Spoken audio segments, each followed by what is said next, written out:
अगर गुलाम होते ना तो साका जौहर नहीं होता यहां पर। जब मुसलमान राजस्थान के किलों को घेर लेते थे, 8-8, 9-9, 10-10 महीने, 12-12 महीने तक जब वो सीज चलती थी, किले में जब रसद समाप्त हो जाती थी, किले के पुरुष, राजा अपने पुरुष को बुलाकर कहता था सब पुरुषों को कि अपनी स्त्रियों को जीवित अग्नि में जला दो। 8 साल की बच्ची को जीवित अग्नि में जलाया हिंदू हमारे पूर्वजों ने, और गुलाम नहीं बने।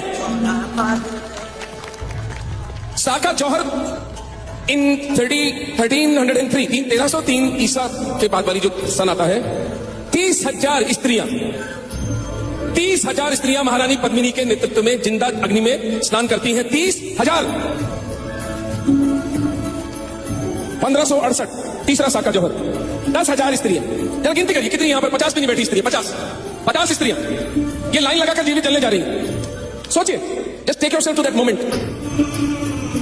गुलाम कहते हैं कि हम गुलाम बन गए। स्वतंत्र हिंदू तो कभी नहीं कहता कि हम गुलाम बने, क्योंकि मेरे पूर्वजों ने मृत्यु का वर्ण किया। और कैसी मृत्यु भाई? तलवार से गर्दन काट सकते थे, जहर खा सकते थे। आप सब पढ़ी लिखी हिंदू स्त्रियों में से कोई बताएगा जिंदा क्यों जले?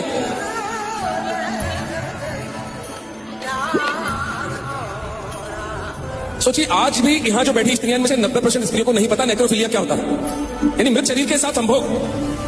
आज की आधुनिक हिंदू स्त्री को नहीं पता। 1303 में पद्मिनी मां को पता था। उस वक्त तो इंटरनेट नहीं था।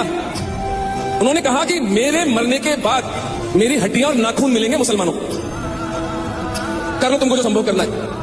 अच्छा, इसके पीछे आप गहरी मनोवैज्ञानिक बात देखिए। अगर साका जौहर न हुए होते, अगर महारानी पद्मिनी के शरीर के साथ मुसलमानों ने दिल्ली की सड़कों पर संभोग किया होता, हिंदू समाज कभी लड़ सकता था? हिंदू समाज का आत्मबल खत्म हो जाता।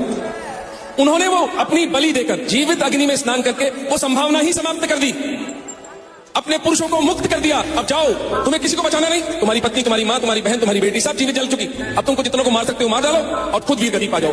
तब जाकर भैया ये मूल्य चुका के स्वतंत्रता मिली है हमको।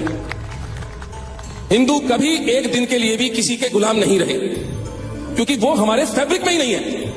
स्वतंत्रता हमारा हिंदुओं का मूल स्वभाव है।